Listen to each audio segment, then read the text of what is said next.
रहीम हमने पढ़ना है आज रिवर्सिबल और इरिवर्सिबल प्रोसेस के बारे में। रिवर्सिबल प्रोसेस क्या होता है?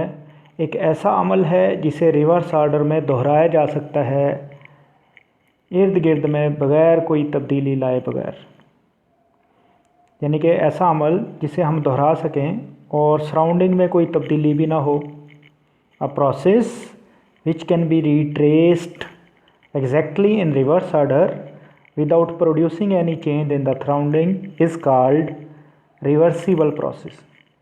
मसलन अगर ये रिवर्सिबल प्रोसेस दो स्टेप पे मुश्तमिल होता है, एक होता है डायरेक्ट प्रोसेस, एक होता है इसमें रिवर्स प्रोसेस। अगर डायरेक्ट प्रोसेस में हीट अब्जॉर्व हुई हो, जब हीट अब्जॉर्व होगी तो हम क्या कहते हैं कि हीट क्या है, क्यू क्या है, पॉजिटिव है। तो रिवर्स प्रोसेस में उल्टा अमल होगा कि उसमें खारिज होगी, इस वजह से हीट नेगेटिव हो जाएगी। अगर work done by the substance हो डायरेक्ट प्रोसेस में, जिसे हम पॉजिटिव वर्क कहते हैं, तो work done on the substance होगा, जिसे हम क्या कहेंगे, नेगेटिव वर्क। यानी कि ऐसा अमल जो रिट्रेस किया जा सके रिवर्स ऑर्डर में और सराउंडिंग में बगैर कोई तब्दीली लाए। साइकिल क्या होता है? द नंबर ऑफ इवेंट्स, वो वाक़यात हैं which bring the system back to initial condition is called cycle. Cycle दो तरह के होते हैं, रिवर्सिबल और इरिवर्सिबल। रिवर्सिबल साइकिल क्या होता है? A cycle in which all changes are reversible.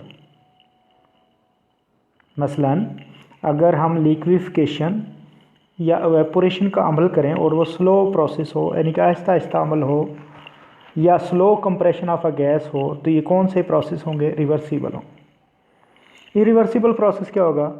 Reversible process की डेफिनेशन में जहाँ पे था रिट्रेस्ड, कैन बी रिट्रेस्ड, वहाँ पे लिखेंगे कैन नॉट बी रिट्रेस्ड। यानी कि हम डेफिनेशन यूँ करेंगे, a process which can not be retraced exactly in the reverse order without producing any change in the surrounding. अगर रिवर्सिबल प्रोसेस की डेफिनेशन आ जाए तो उसमें सिर्फ हम नॉट का इजाफा कर देंगे, तो ये किसकी हो जाएगी? इरिवर्सिबल की। याद रखें, इरिवर्सिबल प्रोसेस जल्दी से होते हैं, सडनली, और इनमें फ्रिक्शन यानी कि रगड़ पाई जाती है। रगड़ की वजह से जो एनर्जी ज़ाया हो जाएगी वो दोबारा हासिल नहीं हो सकेगी। Process in which energy dissipate, मसलन कंडक्शन है, कन्वेक्शन है, रेडिएशन है। एक्सप्लियन जो है, धमाका जब होता है, धमाका होने के बाद जो एनर्जी ज़ाया होती है उसको दोबारा हासिल नहीं किया जा सकता। मोस्टली MCQs में पूछा जाता है an expansion is an example of, कौन से प्रोसेस की एग्जाम्पल है, तो हमें पता होना चाहिए रिवर्सिबल प्रोसेस की एग्जांपल नहीं है, ये कौन से की है? इरिवर्सिबल प्रोसेस की एग्जांपल है। इसी तरह से हमें नेक्स्ट जो टॉपिक है हमारा वो है heat engine.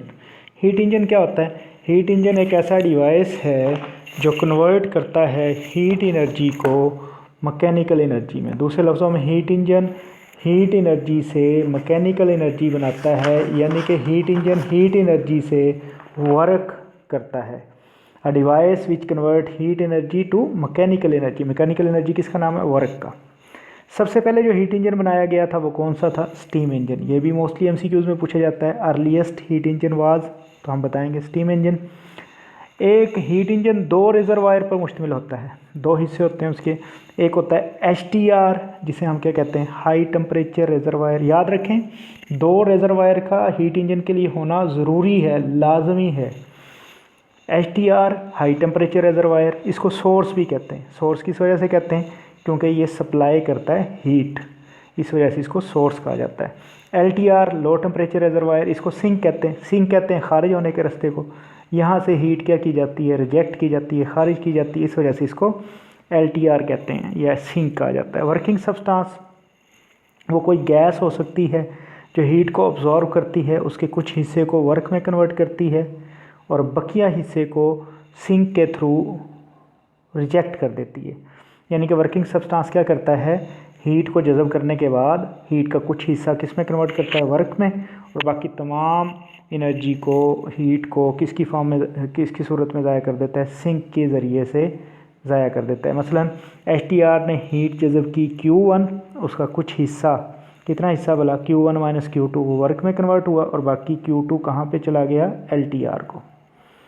Second law of thermodynamics के दो हिस्से हैं, हमारी सिलेबस के अंदर एक हिस्सा शामिल है केल्विन स्टेटमेंट। इसको मैंने 2-3 तरीके से बयान किया है। There is no perfect heat engine. Heat engine हैं लेकिन परफेक्ट नहीं है। परफेक्ट किसे कहते हैं? जिसकी एफिशिएंसी कितनी हो?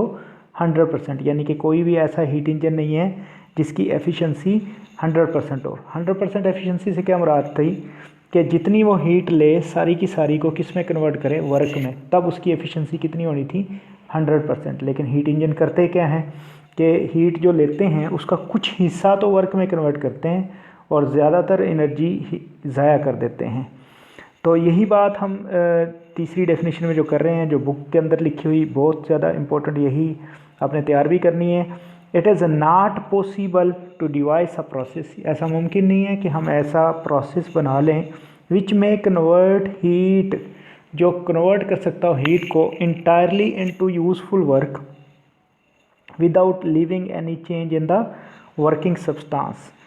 यानी कि कोई भी हीट इंजन ऐसा नहीं है या कोई भी अमल है ऐसा नहीं कर सकते जो मुकम्मल तौर पे हीट को कन्वर्ट कर दे वर्क में और वर्किंग सब्सटेंस में कोई चेंज ना आए। पेट्रोल इंजन की जो एफिशिएंसी होती है वो 25 से 30% होती है, जबकि डीजल इंजन की जो होती है वो 35 से 40% होती है। फर्स्ट लॉ ऑफ थर्मोडायनेमिक्स में हमने पढ़ा था कि heat can be converted into useful work, but first law से ये नहीं पता चलता कि किस तरीके से वो वर्क होगा। The second law is concern with the circumstances in which heat can be converted into work and direction of flow of heat. अच्छा, अभी हमने जो पढ़ा, हमने ये देखा कि हीट इंजन के लिए 2 रेजरवायर का होना ज़रूरी है। सवाल ये है हमारा, is it possible to construct a heat engine that will not expel heat into atmosphere. अब देखें, अगर ऐसा हीट इंजन बन जाए जो एटमॉस्फेयर में हीट फेंके ही ना, इससे मुराद क्या है कि जितनी उसने हीट ली सारी की सारी किस में कन्वर्ट कर दी? वर्क में। ऐसा मुमकिन नहीं है क्योंकि कोई भी हीट इंजन 100% एफिशिएंसी नहीं रखता। No, it is not possible. क्यों नहीं है पॉसिबल? सेकेंड लॉ की जो स्टेटमेंट अभी हमने पढ़ी केल्विन स्टेटमेंट, उसमें हमने कहा इट इज़ इम्पॉसिबल या it is not possible to construct a heat engine without sink. याद रखें, किसी भी हीट इंजन के लिए दोनों रेजरवायर का होना ज़रूरी है, एसटीआर का भी और एलटीआर का भी, यानी कि सोर्स का होना भी ज़रूरी है और सिंक का भी। अगर हम ऐसा हीट इंजन कंसीडर करें जो हीट को एक्सपेल ना करता हो, ये नामुमकिन बात है क्योंकि ऐसा हीट इंजन एक ही रेजरवायर पर मुश्तमिल होगा और एक रेजरवायर से हीट इंजन नहीं बन सकता। यही बात लिखी गई है, it is impossible to construct a heat engine without sink. It means that heat engine must expel the remaining heat into the sink or atmosphere.